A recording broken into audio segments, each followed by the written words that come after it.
तुम सब गुरुमुख हो। क्यों हो?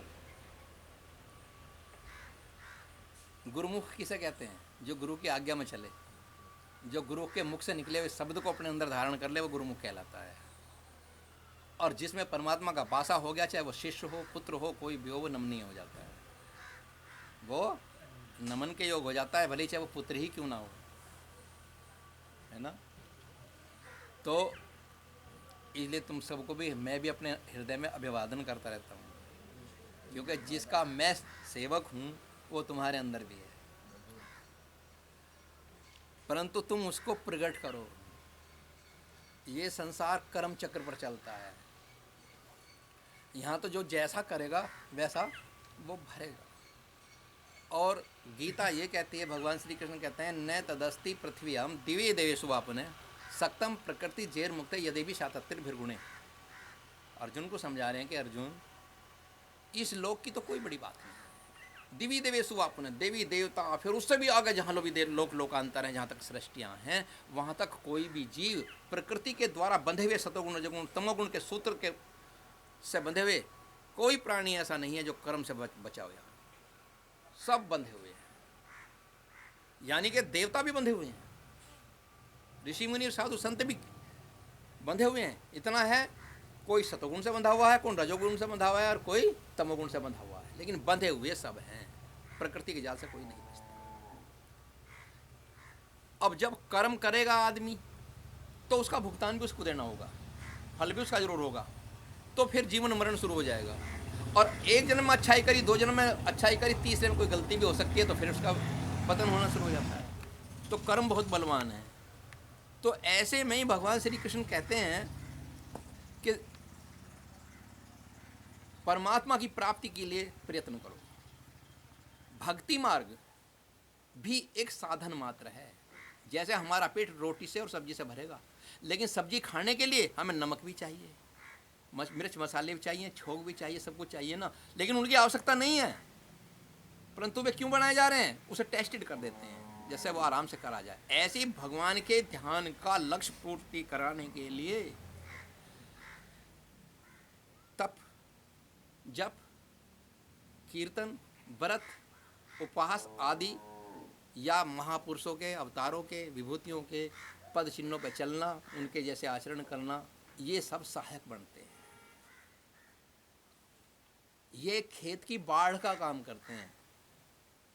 किसान खेत की बाढ़ इसलिए लगा देता है कि बाहर का जानवर उसके अंदर ना जाए, मेरी खेती बची रहे। ऐसी तुम्हारी जो ध्यान की साधना है, इसे बचाने के लिए ये काम करने पड़ते हैं। कौन से? तप, जप, सगुण कर्म। दुनिया तो इसी में टकरी, कर्मकांड को छोड़ दो, कर्मकांड को छोड़ दो। कर्मकांड में परमेश्वर ने जिस बात की आज्ञा दी थी, वो कर्मकांड दूसरा था। जिसकी आज्ञा दी थी कि कर्मकांड मत करो, वो कर्मकांड क्या था? किसी की बलि देने का काम मत करो, इस कर्मकांड को हटा दो। किसी का छल मत करो, किसी खेत मत छीनो, किसी को मारो मत, किसी को काटो मत, किसी का धन मत चुराओ, किसी की हिंसा ना करो। इस कर्मकांड को बंधन में लाए थे। लेकिन साधुओं ने, संतों ने की, कुछ ऐसे भी हुए हैं, सब नहीं, सब तो बहुत अच्छे हुए हैं, हम नमन करते हैं संतों को। उन्होंने उसका दूसरा अर्थ लेकर के हर बात को कर्मकांड में ला दिया, जब तक कर्मकांड में नहीं था।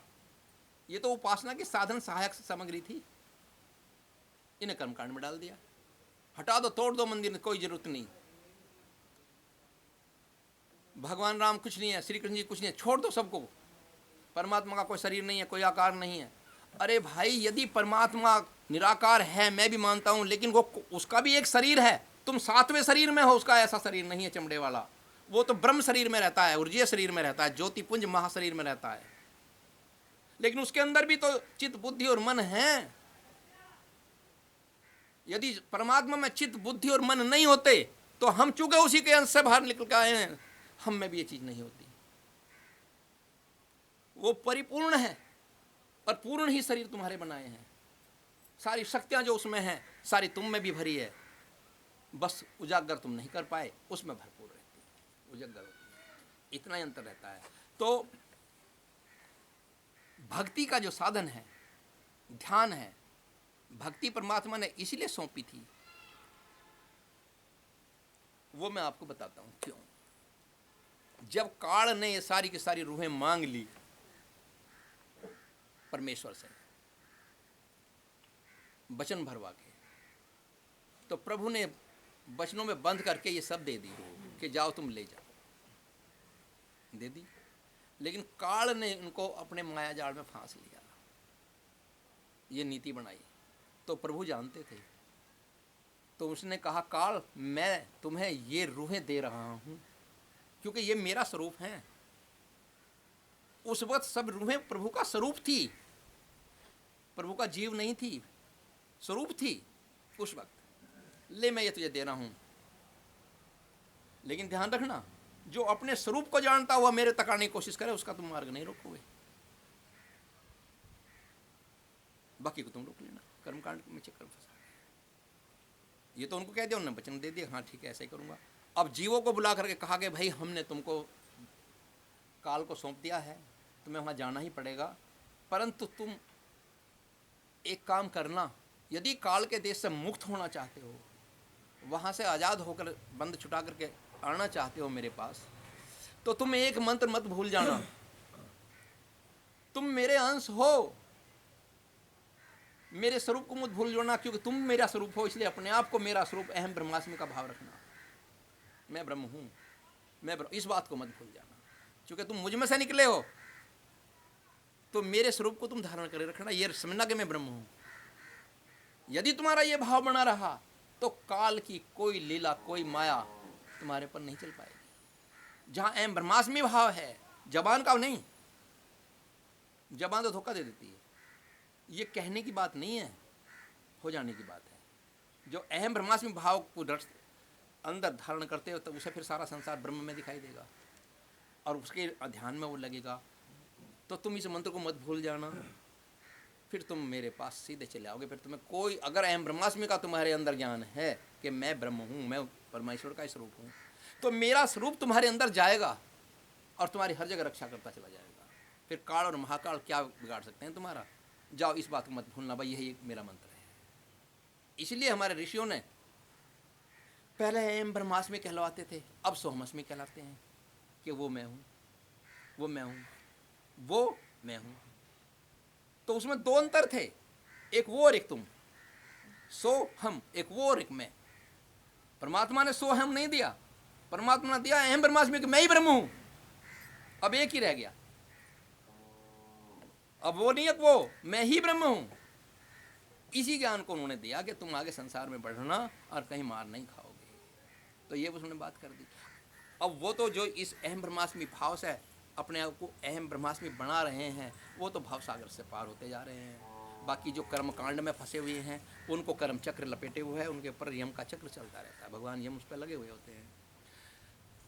लेकिन एक बात जरूर कहते हैं, जिसके हृदय में परमपिता परमेश्वर की सच्ची भक्ति बस जाती है, उसको फिर मिटाने वाला कोई नहीं होता। लेकिन भक्ति सच्ची हो, जब तक सच्ची नहीं है तब तक सैकड़ों उसको मिटाने, भक्त भी हो मगर मिटाने वाले हो जाएंगे।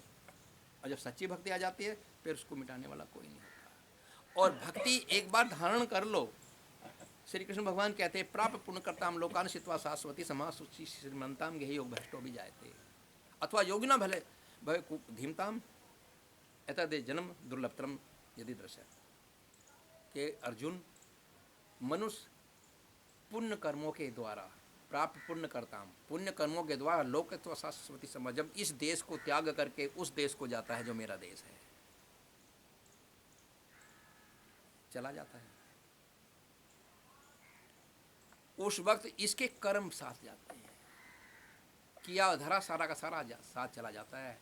और वो उससे श्रेष्ठ महापुरुषों के घर श्रीमंताम घे योग भ्रष्टो भी जाते हैं, उनमें से कोई करता हो या अच्छे करता, लेकिन कहीं भ्रष्ट भी हो गया तो वो भी फिर श्रेष्ठ पुरुषों के घर में ही जाता है और उसे फिर जन्म मिलता है कि तुम मनुष्य की योनि में चल और अगला जन्म अपना फिर सुधार, उसे बहुत सारी माफिया मिल जाती है। अथवा योगिना भले भवे अथवा योगी नाम कुले भवती धीमताम, या फिर वो किसी बुद्धिमान पुरुष के घर में, योगियों के घर में, ऋषियों के घर में जन्म लेता है और वहाँ से फिर परमात्मा की प्राप्ति पर लग जाता है। एतद्दै दुर्लभतरम लोके जन्म यदि दर्शम। तो अर्जुन दिखे ऐसा जन्म इस संसार में तो क्या तमाम ब्रह्मांडों में बड़ा मुश्किल है। जो जन्म मिला मनुष्य का उसमें भक्ति भी मिल जाए, ये बड़ा दुर्लभ होता है। तो वो उसे बार बार समझा रहे हैं। फिर वो कह रहे पूर्व जन्म अभ्यास ने तेने वह वसो अपि से जिज्ञासु रूपी योग से शब्द ब्रह्म परिवर्तित है। क्या कहते हैं कि जिस आदमी ने भजन भक्ति करी और वो भक्ति करता करता परम काष्ठा तक पहुंचने की तैयारी में लगा हुआ है, उसे परमात्मा को पूर्ण समर्पण कर लिया उसने अपने आप प्रभु के प्रति, उसके लिए कह रहे हैं कि वो व्यक्ति जब ऊपर चला जाता है तो उसको फिर अगला जो जन्म है 84 जो होते हैं 1,84,00,000 योनियाँ, वो 84 लाख योनियों में नहीं भटकता। जो जिसके हृदय में भक्ति जाग गई, ध्यान साधना जाग गई और या ध्यान समाधि की गांठ फूटने शुरू हो गई, उसको फिर मनुष्य की योनि श्रेष्ठ महापुरुषों के घर में मिला करती है और वहां से फिर वो आगे बढ़ा करता है। क्योंकि पूर्व जन्म अभ्यास ने पहले जन्म का किया हुआ अभ्यास तेने वह हैवस ऑफिस है, वो उसका अब हैवस यानी स्वभाव बन चुका होता है। वो पहले से भजन करता हुआ आया तो आगे भी जाकर भजन में बैठेगा। जिज्ञासु रूपी योग से शब्द ब्रह्म परिवर्तित है। इस प्रकार वो जिज्ञासु जिसकी जिज्ञासा भी पूरी नहीं हुई है परमात्मा को प्राप्त करने की, लेकिन मार्ग में चल पड़ा है, वो श्रेष्ठ गति को प्राप्त होता चला जाता है। वो फिर तुच्छ योनि में नहीं गिरता है। और जो दुष्कर्म करने वाले होते हैं उनका तो घड़ी जो चलती है ना उसके हिसाब से चलता है। अब घड़ी चल रही है, सबसे ऊपर 12 बजते हैं, 12 के बाद फिर 12 नहीं आते, फिर 12 नहीं आएंगे, एक 84 भोगने के बाद 12 आएंगे, 1 2 3 4 5 84 लाख योनि भोगने के बाद जब वो 12 बजेंगे तब उसे मनुष्य की योनि मिलेगी जो दुष्ट कर्म से जिया है। और जो योगी लोग होते हैं उनको 84 खत्म हो जाती है, उनके लिए अगला जन्म भी 12 बजे का ही है, मनुष्य मिलेगा। अगली घड़ी सुई आगे बढ़ती है तो वहां भी 12 ही है, क्योंकि उसकी घड़ी 84 में जाने के लिए स्थगित हो चुकी है। अब उस घड़ी को तिरछी कर लो, जब वो स्थगित कर दी गई, रोक दी गई, एक जगह स्टॉप हो गया उसका, चाहे नो कर लो चाहे यूं कर लो, वो सुई 12 पे रहेगी, मतलब उसकी पौ 12 हो जाती है। तो अपनी इस पौ 12 को